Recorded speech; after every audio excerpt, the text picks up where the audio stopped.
Tammy Webster, and I'm here with Adam Gray, and he's the aggregate winner at tie down roping. And Adam, congratulations on a great final. So tell us a little bit about it and how you're feeling tonight. I'm just really thankful.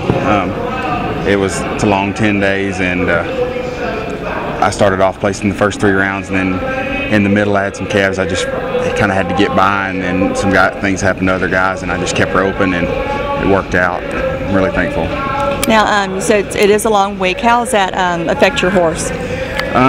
Horse I was riding was a little bit crippled before I come in here, and it got harder on him throughout the middle of the week. A couple of nights he didn't work very good, and then he really got to feeling better towards the end of the week. And my vet was here, Outlaw Equine, and I'm just really glad he helped me get him feeling better towards the end of the week. He really come through for me here at the end. And what kind of things do they do for a horse to make him better? I don't know what all he does. He stuck him on a TheraPlate. It's a deal that stands there and vibrates and warms up their ligaments and tendons and all, and just wrapping them at night. Just lots of things like that. Well, that's pretty awesome. I've heard a lot of the guys out here seem like their horses get a little bit better treated than they do. That's for sure. I've been sore, but nobody has once offered to help me out. Well, the Justin Sports Medicine's there. That you've been able to go see them some? I would.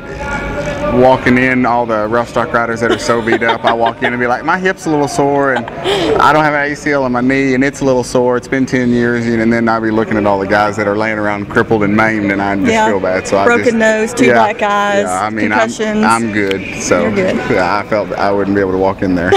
Well, I know you shared before that you rode bulls for a little bit. So how long did you do that? Oh, just up through junior rodeo. In fact, the funny story behind that was when I was growing up, I won 3 or 4 steer riding and junior bull riding saddles, and I got into junior bulls at my high school rodeo. They had a junior division, which was like 7th and 8th grade, and my parents told me the only way we'll let you ride bulls is if you win the year in, because if you're not dominant junior high school, then you won't be, you're just not good enough, and that's how people get hurt. The best way not to get hurt riding bulls is ride 8 seconds and get off.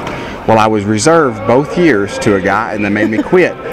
And the guy that I was reserved to both years was Mike Lee. Really, Mike Lee? Mike Lee.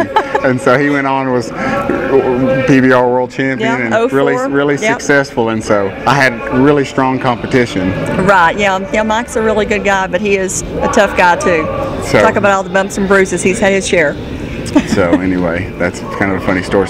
So Mike Lee, you ended my career because you beat me. I'll have to tell Mike that. So that was their rule. If you have to win. You have to win at this level before you can go on. And I couldn't beat him. He won both years. I was second. But like I won steer riding saddle over Jared Craig, and he made the NFR the year before. That's another good one. But anyway, yeah, Mike ended my career. If you only knew. I will have to share that with him the next time I talk to him. Yeah. Got to be proud of that buckle. And it's going to go on the shelf, or are you going to wear it? I don't know. Funny story. Like, I wear my 07 Prescott buckle because I graduated from college in May of 07, and I had an engineering degree, and I'd already taken a job. And the company I'd taken a job with told me they didn't like their new grads taking jobs June 1st, graduating May 15. They said they seem to get burnt out and be unproductive very soon. So they say take the summer off, travel abroad, and all that sort of stuff. So I said okay, and I bought my permit, and I tried to rodeo. No one in my family rodeos or anything like that, and so I bought my permit, and I won $35,000 on my permit, and I won Prescott that summer. And after I won Prescott, I called the company that I was going to work for and told them I wasn't going to be taking the job. So this one's really sentimental, because if I hadn't won Prescott, I may have never got this one. That's true. I won Houston this year, and I've yet to put it on my belt, so I don't know yet. This one's really sentimental, because without this one, none of the others would have ever came. Well, I have to ask you said your family hasn't been in rodeo. How did you get started, especially in bull riding? Well, my family, I live on a small farm and ranch in Seymour, and so I rode horses, just no one rodeoed.